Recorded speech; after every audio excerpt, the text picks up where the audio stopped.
Nesta sexta-feira da quinta semana do tempo comum, uma pequena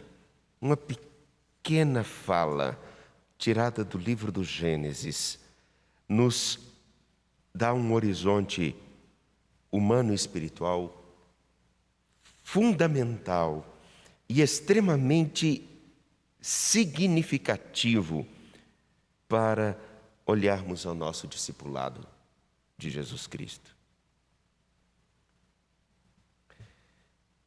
Um detalhe quase que insignificante que passa desapercebido e todos nem sempre dão a ele a devida atenção.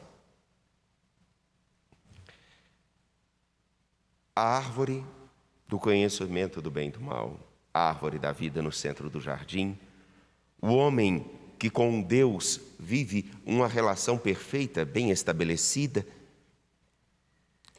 e que de tudo que existia, uma única coisa lhe era pedido: que não tocasse, que não comesse da árvore do conhecimento do bem e do mal.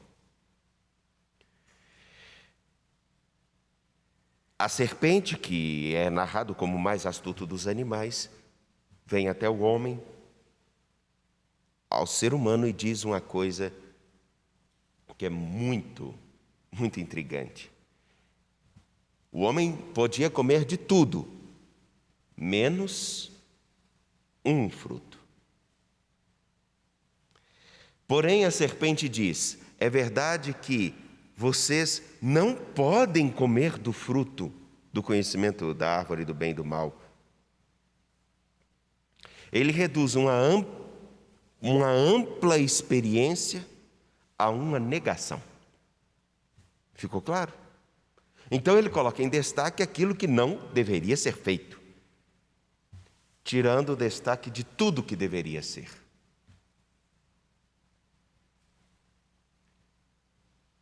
Primeiro detalhe é que quando nós tiramos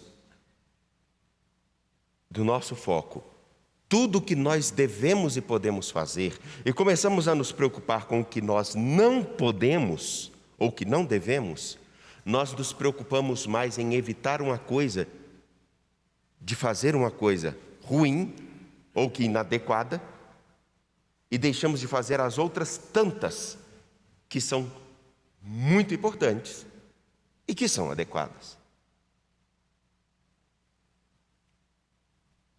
Concordam comigo? Quer dizer que isso aqui toma toda a minha atenção. Enquanto que se eu colocasse toda a minha atenção em todas as outras coisas que eu posso fazer, eu muito dificilmente teria tempo para isso. É um pouco daquilo que eu disse tempos atrás. Quem tem muito tempo para falar da vida dos outros, tem pouco tempo para trabalhar. Agora, quem tem tempo para trabalhar e tem muita coisa para fazer, não tem tempo para falar da vida dos outros, fazer as coisas erradas. Mas o mais importante, o ponto que eu gostaria de tocar fundamentalmente é esse aqui. A serpente não só faz isso, mas ela diz uma coisa que mexe com o brio do homem na Sagrada Escritura e com o nosso. Após a mulher, na narrativa bíblica, dizer que não podem comer daquele único fruto, ela diz: não, se vocês comerem desse fruto, vocês não vão morrer, mas ele sabe que o dia que vocês experimentarem do fruto do conhecimento do bem e do mal, vocês serão como Deus. Esse é o maior de todos os pecados. E que nós todos corremos o risco de querermos ser como Deus, ou até queremos ser Deus. Mas eu nunca quis ser Deus. Não é uma coisa objetiva que nós falamos, é o modo com que nós começamos a viver. Achamos que não dependemos de ninguém. Achamos que temos direito a tudo. A felicidade unicamente deve ser buscada por nós em detrimento dos outros. Aquilo que eu tenho direito é mais importante do que o outro tem direito. E aquele princípio básico de o seu direito termina onde começa o meu. E o meu termina onde começa o dela. O dela termina onde começa o seu. É uma regra tão básica de convivência, não é verdade? Mas quando nós nos colocamos no centro do universo, nós achamos que tudo deve ser regido por nossa vontade, pelo nosso querer e o modo com que nós compreendemos a vida. E aí tudo se reduz, até mesmo aquilo que deve ou não deve ser feito, conforme a nossa vontade ou o que nos satisfaz. Não precisa ir muito longe. Basta ver a tendência que nós temos de fazer pequenos ajustes a determinadas regras para satisfazer a nós. Não é nem uma questão de maldade, é uma situação na qual nós temos que lidar com este homem que nós carregamos, esta mulher que carregam dentro de si, que tem o desejo de ocupar sempre o primeiro lugar e retirar a referência daquele que deve ser sempre escutado, sempre anunciado e deve marcar todas as nossas escolhas, não porque nós devemos deixar de fazer alguma coisa, mas porque nós temos muito o que fazer. E se estivermos atentos à sua palavra, ao bem que devemos promover, ao homem e à mulher bons que nós temos condições de ser, nós teremos muito pouco tempo para propagar mentiras, para fazermos fake news, para ficarmos em brigas ideológicas, para ficarmos difamando pessoas, instituições. Teremos muita coisa para fazer. Porque, como bem diz o ditado, cabeça vazia, oficina do diabo. Essa imagem fica muito bem clara e é muito importante nós entendermos que o pecado, ele não é somente fazer ou não fazer as coisas. É escolher fazer, sabendo que está errado. Por isso que o salmo que nós hoje cantamos, feliz aquele cuja falta é perdoada, feliz o homem que foi perdoado e cuja falta foi encoberta, feliz o homem a quem o Senhor não olha mais como sendo culpado e em cuja alma não há falsidade. Feliz o homem que consegue restabelecer a sua relação, não só com o seu Criador, mas com todas as outras pessoas, sem medo de olhar nos olhos. Um ser humano que não pode olhar nos olhos de ninguém, não tem a liberdade para isso, é um ser humano que cada vez mais se curva e a sua visão de vida e de mundo vai se tornando cada vez mais estreita. E, por sinal, o lugar que nós mais vemos quando começamos a olhar para baixo, quando começamos a procurar somente esconder o nosso rosto, também direciona-se para o nosso umbigo. A cabeça baixa volta-se para o umbigo. E quanto mais nós procurarmos nos esconder, não só de Deus, mas dos outros, mais nós estaremos voltados somente para nós mesmos. E teremos uma grande dificuldade, não só de escutar a Deus, não só de escutar aos outros, mas de escutar a vida. Acho que isso fica bem evidente por uma questão física. É esse o movimento que nós começamos a fazer.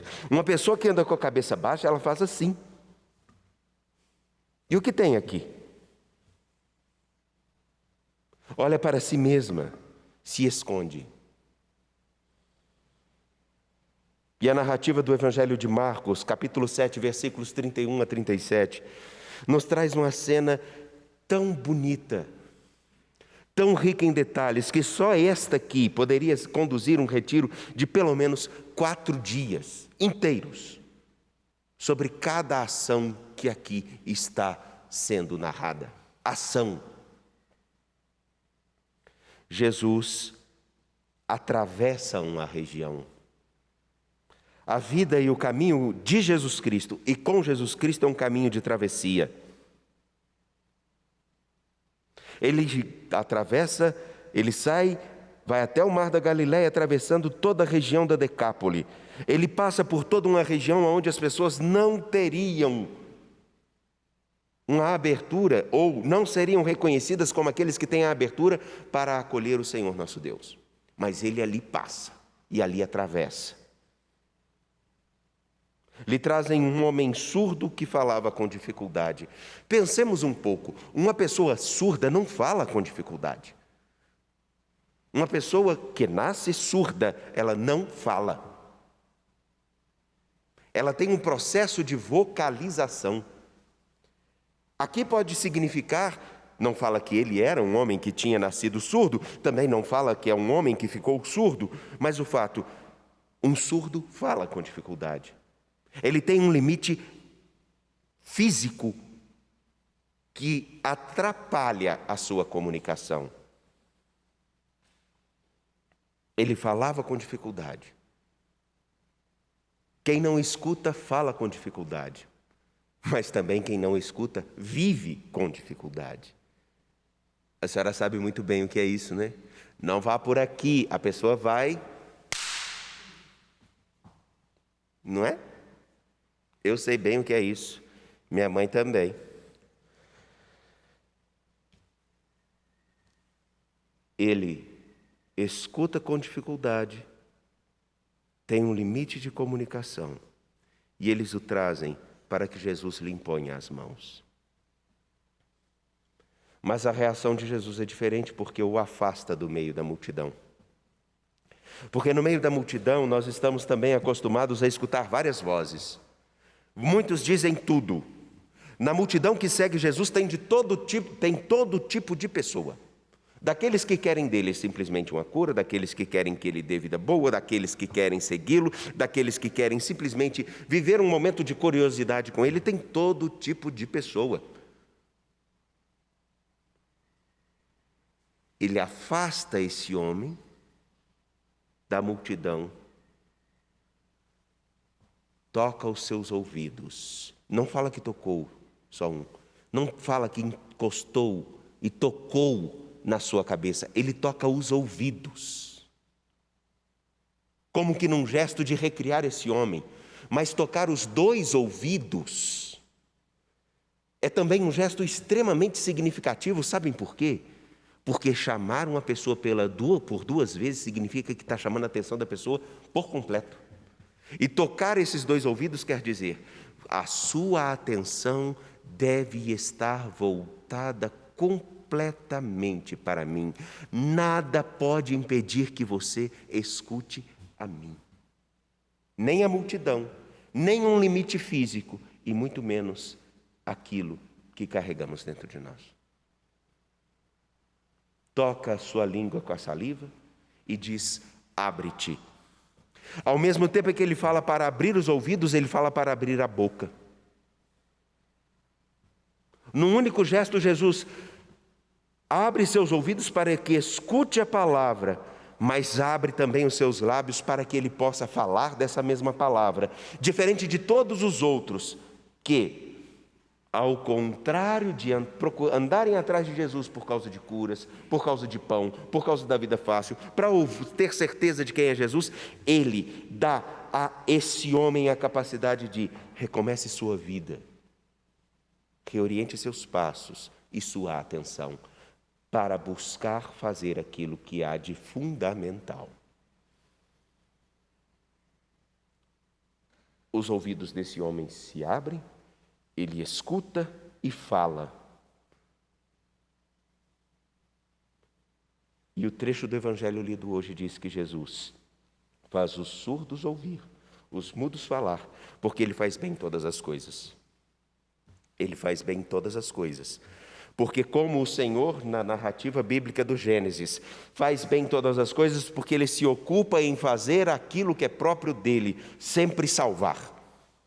E todo ser humano que se desvia deste horizonte, se desvia daquilo que ele precisa fazer e fazer bem, ele começa a destruir tudo que está ao seu redor. Então, meus irmãos, você que nos acompanha pela TV Horizonte, vocês dois que aqui estão, mãe e filho? Sim, seu nome? Geraldo e? Maria José. Todos nós, devemos ter a clareza de uma única coisa. Muitos estão andando atrás de Jesus. Poucos estão escutando a Ele. Poucos estão escutando a Ele. Muitos estão preocupados no que não devem fazer e deixando de se ocupar daquilo que é função primária nossa. Como discípulos de Jesus Cristo, escutar a sua palavra, deixar com que a sua vontade cresça em nós, fazendo aquilo que o mundo precisa para ser melhor. Mas esse mundo só começa a ser melhor quando nós tivermos a capacidade não só de escutar a Deus, não só de escutar aos outros, mas de escutar a vida como um todo e aprender a fazer o que é de nossa tarefa. Enfim, nessa liturgia, de modo tão simples, o que posso dizer senão, muitas pessoas estão preocupadas em se afastar do pecado, mas estão deixando de acolher a graça. Adão e Eva são o protótipo do ser humano que perdem o seu foco do Senhor, se ocupam com aquilo que não deveriam fazer e deixam de fazer todas as outras coisas que são missão deles.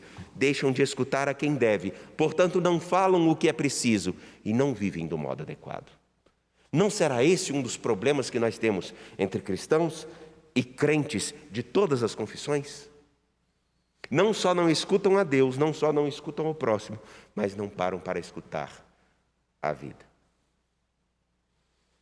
Que o Senhor nosso Deus nos ajude e que nossas preces sejam uma manifestação daquilo que nós trazemos como maior anseio. Que todos possam se reconhecer como perdoados, mas trilhar um caminho de, como perdoados, espalhar perdão e graça.